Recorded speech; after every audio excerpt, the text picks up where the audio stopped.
Hello guys, मैं fourth year का MBBS का स्टूडेंट हूँ।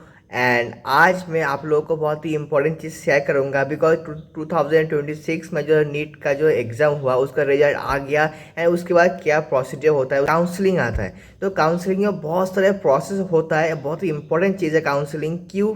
आपको कोई भी स्टेप आपको मिस नहीं करना चाहिए, वरना आपको फ्यूचर में बहुत दिक्कत हो जाएगा। क्या दिक्कत हो सकता है मैं एंड में बोलूँगा वीडियो का। तो पहले आता है आपका काउंसलिंग का क्या क्या प्रोसेस होता है। तो बेसिकली फर्स्ट में आता है ऑनलाइन रजिस्ट्रेशन, चॉइस फिलिंग, मतलब आपको कौन सा कॉलेज आपको चॉइस करना होता है वो आपको कर सकते हो। एंड देन आता है guys counselling fee.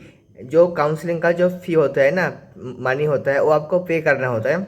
And last में आता है डॉक्यूमेंट वेरिफिकेशन। तो डॉक्यूमेंट वेरिफिकेशन बहुत सारे लोग नहीं करते, पर हर स्टेट में आप सपोज आप वेस्ट बंगाल से हो, अब अदर कोई स्टेट में आप पढ़ना चाहते हो, तो जिस स्टेट में एडमिशन लेना चाहते हो उस स्टेट में भी आपको आपका डॉक्यूमेंट वेरिफिकेशन करना पड़ेगा। क्यों?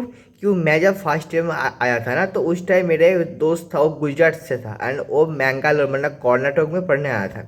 तो उसका पूरा प्रोसीड्योर सही था एकदम, बट उसका डॉक्यूमेंट वेरिफिकेशन नहीं हुआ था, तो इसलिए उसका एडमिशन कैंसिल हो गया। वो हमारे साथ क्लास किया भी था, बट उसका डॉक्यूमेंट वेरिफिकेशन नहीं था, इसलिए उसका कॉलेज छोड़ना पड़ा। तो इसलिए डॉक्यूमेंट वेरिफिकेशन बहुत ही इंपॉर्टेंट होता है। ये तो हो गया आपका डॉक्यूमेंट का लिस्ट। एंड उसके बाद आता है काउंसलिंग का जो होता है राउंड 1, राउंड 2, राउंड 3, क्या प्रोसीजर क्या होता है। तो बेसिकली काउंसलिंग का स्टेप होता है। फर्स्ट में आता है राउंड 1, देन आता है राउंड 2, एंड देन आता है मॉकअप राउंड। ये तीनों राउंड होता है ना। तीनों राउंड में आपका जो मेडिकल कॉलेज का सीट होता है, एमबीबीएस का सीट होता है, वो फुल हो जाता है। पर लास्ट में जो जो होता है ना आपका वैकेंसी राउंड, मतलब जो जो कॉलेज में सीट एम्प्टी है उस कॉलेज में फिर से काउंसलिंग होता है। मतलब प्राइवेट कॉलेज में बेसिकली होता है। मतलब काउंसलिंग के बाद जो कॉलेज में बहुत सारे सीट एम्प्टी हो जाता है, कोई स्टूडेंट एडमिशन नहीं लेता है, बहुत ज़्यादा पैसे लगता है, तो उस टाइम फिर से एक काउंसलिंग होता है। आप उधर भी एडमिशन ले सकते हो, बट वो प्राइवेट कॉलेज में होता है एंड उसका पैसा बहुत ज़्यादा होता है।